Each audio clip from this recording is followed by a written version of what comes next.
नमस्कार श्रोते हो, मी डॉक्टर स्नेहा आज आपल्यासोबत पावसाळ्यात जे आपल्याला आजार कॉमनली दिसतात त्याबद्दल बोलणार आहोत. स्पेशली लहान मुलांमध्ये आपल्याला सर्दी, ताप, खोकला, सर्दी पडसे असं कॉमनली होत असतं. म्हणजे आज ताप आला तर पूर्ण एक आठवडा त्या तापामध्ये तो मुलगा सफर करत राहतो.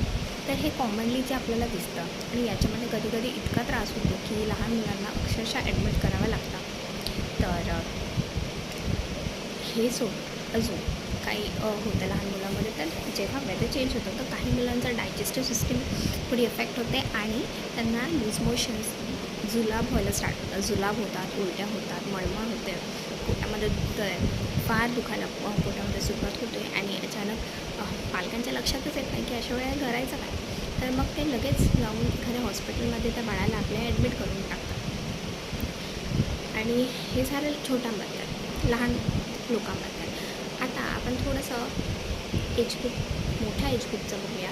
त्याच्यामध्ये कॉमनली आपल्याला दिसतं की थ्रोट पेनचे कंप्लेंट वाढलेले आहेत, घसा फार दुखतो आहे, टॉन्सिल्सला सूज आलेली आहे, त्याचबरोबर कान दुखायला लागलेला आहे. असे थोडे म्हणजे ॲडमिशंट एज ग्रुपमध्ये असतात लोक, त्यांना असा त्रास व्हायला लागतो. त्यानंतर अजून काय बघता येईल, जे वयोवृद्ध लोक आहेत त्यांना जॉईंट कंप्लेंट बऱ्यापैकी कॉमनली सगळ्यामध्ये दिसूनच येतात आजकाल. पण त्याच्यामध्ये जेव्हा वेदर चेंज होतो काही लोकांना खूप त्रास व्हायला लागतो. पावसाळ्यामध्ये जॉईंट पेनची कंप्लेंट वाढलेली असतात. त्याचबरोबर मसल स्पाझम यायला स्टार्ट होते आणि मसलमध्ये स्पाझम येऊन स्टिफनेस तिथे टाईटनेस जाणवतं, स्टिफनेस जाणवतो, बधीरपणा, सेन्सेशन तिकडचं निघून जातं, असं नमनेस तिथे जाणवतो.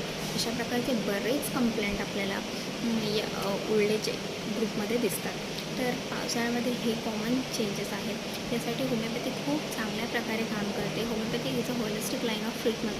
ती छोट्याशा शब्दाच्या गोळ्या घेऊन तुम्हाला इतकं बरं वाटेल, तुम्हाला कळेल की होमिओपॅथी काय लेवलला जाऊन ॲक्ट करते. तुम्हाला ना इंजेक्शन घ्यायची गरज आहे ना अँटीबायोटिक्स घ्यायची गरज आहे. आणि कॉमनली मी सांगेल की antibiotics are not given to the allergic type of infection. कळालं का? ज्या लोकांना वारंवार सर्दी खोकल्याचा पडसाचा त्रास असतो त्या लोकांना अँटीबायोटिक घेऊन तात्पुरतं बरं वाटतं, पण पुन्हा त्या कंप्लेंट चालू होतात. अशा वेळी तुम्हाला एखादी होलिस्टिक लाईन ऑफ ट्रीटमेंट घ्यायला पाहिजे, जिथे मुळापासून क्युअर केलं जातं. तर होमिओपॅथी आणि आयुर्वेद अशा दोन पाती आहेत ज्या तुम्ही व्यवस्थित घेतल्या तर तुम्हाला चांगल्या प्रकारे रिलीफ भेटू शकतो. ॲज वेल ॲज मला तुम्हाला हे सांगायचं आहे की होमिओपॅथी जर तुम्ही एकदा घेतली तर त्याच्यामध्ये आपल्याकडे खूप साऱ्या प्रकारचे औषध आहेत. म्हणजे थेरापेटिक लेवलला औषध आहे, कॉन्स्टिट्युशनल लेवलला औषध आहे, इंटरकरंट म्हणून आमच्याकडे औषध असतात, ऑर्गेनोपॅथिक आमच्याकडे औषध आहेत. सो एखाद्याला वारंवार टॉन्सिलायटिसचा प्रत्येक वर्षी जर त्रास होतो तर त्याच्यासाठी आपल्याला वेगळी औषधं द्यावे लागतात.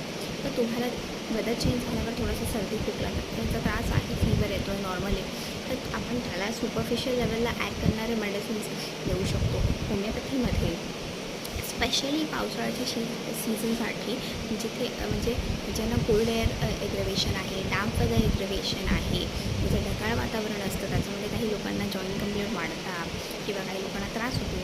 ढगाळ वातावरणामध्ये काही लोकांना त्रास होतो, काही लोकांना बेटर वाटतं, काही लोकांना पाऊस पडून गेल्यावर त्रास होतो. तर हे जे पावसाळ्याचं स्पेशली जे वेदर आहे त्याच्यामध्ये आपल्याकडे रोडोडेंड्रॉन चांगली रेमेडी आहे, ब्रायोनिया आहे, रस्टॉक्स आहे, डेल्कामारा आहे, गुआरकम आहे. खूप सारे रेमेडीज आहेत जे पावसाळ्यामध्ये खूप चांगले ॲक्ट करतात. तर तुम्हाला पावसाळ्यामध्ये असा काही त्रास होत असेल प्लीज डू टेक होमिओपॅथी. आणि होमिओपॅथीचा ॲडव्हान्टेज घ्या. It's a secondly use line of treatment in the world. तर ह्या होमिओपॅथी ट्रीटमेंटचा नक्की तुम्ही लाभ घ्या. आणि जर तुम्हाला काही डाऊट्स असतील, काही क्वेश्चन्स असतील तर नक्की मला तुम्ही सांगू शकता आणि त्याच्यावर आपण मग पुढच्या व्हिडिओमध्ये त्याच्याबद्दल उत्तर द्यायचा आपण प्रयत्न करू. थँक्यू.